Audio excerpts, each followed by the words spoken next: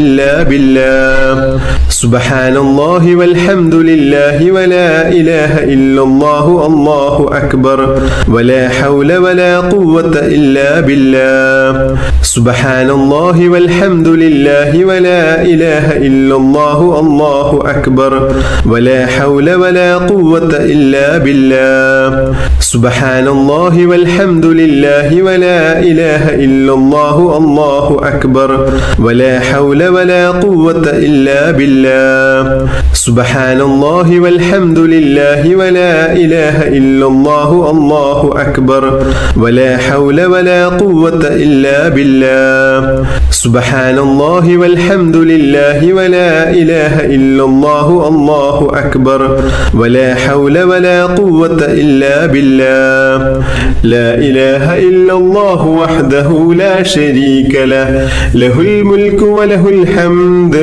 വഹുവ അലാ കുല്ലി ഷൈഇൻ ഖദീർ ലാ ഇലാഹ ഇല്ലല്ലാഹു വഹ്ദഹു ലാ ശരീക ലഹു ലഹുൽ മുൽക്കു വലഹുൽ ഹംദ് വഹുവ അലാ കുല്ലി ഷൈഇൻ ഖദീർ ലാ ഇലാഹ ഇല്ലല്ലാഹു വഹ്ദഹു ലാ ശരീക ലഹു ലഹുൽ മുൽക്കു വലഹുൽ ഹംദ് വഹുവ അലാ കുല്ലി ഷൈഇൻ ഖദീർ ലാ ഇലാഹ ഇല്ലല്ലാഹു വഹ്ദഹു ലാ ശരീക ലഹു ലഹുൽ മുൽക്കു വലഹുൽ ഹംദ് വഹുവ അലാ കുല്ലി ഷൈഇൻ ഖദീർ ലാ ഇലാഹ ഇല്ലല്ലാഹു വഹ്ദഹു ലാ ശരീക ലഹു ലഹുൽ മുൽക്കു വലഹുൽ ഹംദ് വഹുവ അലാ കുല്ലി ഷൈഇൻ ഖദീർ ലാ ഇലാഹ ഇല്ലല്ലാഹു വഹ്ദഹു ലാ ശരീക ലഹു ലഹുൽ മുൽക്കു വലഹുൽ ഹംദ് വഹുവ അലാ കുല്ലി ഷൈഇൻ ഖദീർ ലാ ഇലാഹ ഇല്ലല്ലാഹു വഹ്ദഹു ലാ ശരീക ലഹു ലഹുൽ മുൽക്കു വലഹുൽ ഹംദ് വഹുവ അലാ കുല്ലി ഷൈഇൻ ഖദീർ ലാ ഇലാഹ ഇല്ലല്ലാഹു വഹ്ദഹു ലാ ശരീക ലഹു ലഹുൽ മുൽക്കു വലഹുൽ ഹംദ് വഹുവ അലാ കുല്ലി ഷൈഇൻ ഖദീർ ലാ ഇലാഹ ഇല്ലല്ലാഹു വഹ്ദഹു ലാ ശരീക ലഹു ലഹുൽ മുൽക്കു വലഹുൽ ഹംദ് വഹുവ അലാ കുല്ലി ഷൈഇൻ ഖദീർ ലാ ഇലാഹ ഇല്ലല്ലാഹു വഹ്ദഹു ലാ ശരീക ലഹു ലഹുൽ മുൽക്കു വലഹുൽ ഹംദ് വഹുവ അലാ കുല്ലി ഷൈഇൻ ഖദീർ ലാ ഇലാഹ ഇല്ലല്ലാഹു വഹ്ദഹു ലാ ശരീക ലഹു ലഹുൽ മുൽക്കു വലഹുൽ ഹംദ് വഹുവ അലാ കുല്ലി ഷൈഇൻ ഖദീർ. ഇനി നമ്മൾ ചൊല്ലുന്ന ദിക്ർ വളരെ മഹത്വമേറിയതാണ്. അള്ളാഹുവിൻ്റെ അടുത്ത് വലിയ സ്ഥാനം ലഭിക്കാനും 1000 നന്മകൾ ഇത് ചൊല്ലുന്നവൻ്റെ പേരിൽ എഴുതപ്പെടാനും കാരണമാകുന്ന സുബ്ഹാനല്ലാഹി വബിഹംദിഹി എന്ന മഹത്തായ ദിക്ർ 100 തവണ ചൊല്ലുന്നു.